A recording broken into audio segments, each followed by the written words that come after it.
Hello and welcome to Munn Ice Arena from Impact Sports 88.9 FM. I'm Dave DeFever alongside Lou DeVizio. The Spartans got shut out tonight against the Western Michigan Broncos 2-0. A pretty even game to start out, but two on-ones really decide this game. You know, Hildebrand back on his feet, back playing how he usually is. You know, can you comment on his play and, how Western Michigan ultimately got those goals? Well, I think Hildebrand played really well tonight. I mean, both of those goals, no chance for him on those. Both 2-on-1s. The first one, the guy actually fired it across, and Walsh, the defenseman for MSU, laid out, blocked the pass with his shin pad, bounced back to the guy who had another opportunity to throw it across, and just in the back of the net. No chance for the goaltender Hildebrand. He was moving around. But then the second goal, just another 2-on-1, and they couldn't cover the pass. They actually did a pretty good job. Too many odd man rushes, honestly, is what it was, because they did a good job on the other two odd man rushes, 2-on-1s, blocking passes, but you let one slip by and it's in the back of the net. There's no chance for the goaltender. Okay, and Hildebrand, did play a solid game. The Spartans only got 22 shots on net. Western fired 21, and Hildebrand obviously stopped 19. But two new faces in the lineup tonight, Matt Berry back from injury and John Drager. What did you see from both of these guys tonight? Well, they're definitely a welcome sight seeing both of those guys in there. Barry, obviously, the number one goal scorer and point getter for MSU last year, and Drager, the number one minutes logger. So two valuable parts of this team. But honestly, both of those guys were at the center of each goal against tonight. And it was unfortunate to see, but it all comes down to conditioning, really. On the first goal, conditioning and I'd say game mental shape also. Because on that first goal, Drager, on the goal, you could see he stepped up on the defenseman. It was a poor read.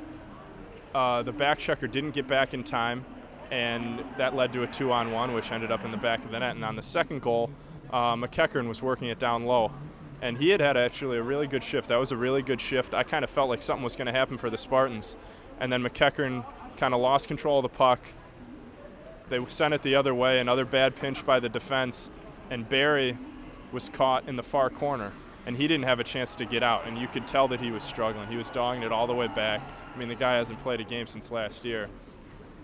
And it was his man who ended up putting the puck in the back of the net. So sometimes that happens, and, they'll get in better condition and better shape. There were good things, too. Barry, he played well. He had a chance in the first period, honestly, just flipped the puck at the net, and it kind of bobbled around, and there were a couple second chance opportunities, but couldn't put it in. Yeah, and, Spartans, they only got 22 shots on net. Anas has been stressing, get pucks to the net. But, the Broncos really did a great job tonight, shutting down the neutral zone, really shut these Spartans down and played very well defensively. What does this Spartans team have to do? This is a home-at-home series, so, they're headed to Kalamazoo. In order to end this losing streak, of 3 straight, what do the Spartans have to do in order to, get back into the winning ways? Well, it's pretty simple. They got to find a way to put the puck in the net. And as simple as that sounds, it's a long process to get there. There were a few plays tonight that I didn't really like. There was one, Michael Ferrantino had a 2-on-1, came down, kind of slowed up and surveyed the goaltender. It looked like he saw a hole there, high glove, and he fired it high, short side. He had another man crash in the net.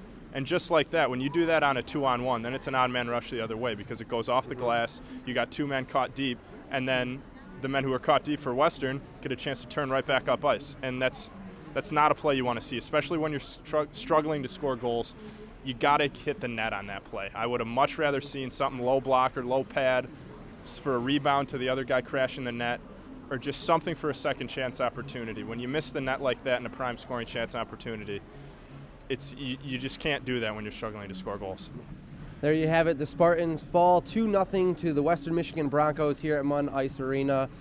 They will travel to Kalamazoo tomorrow to face the Broncos once again and hopefully end this losing streak and get back into their winning ways. For Impact Sports, I'm David DeFever alongside Lou DeVizio.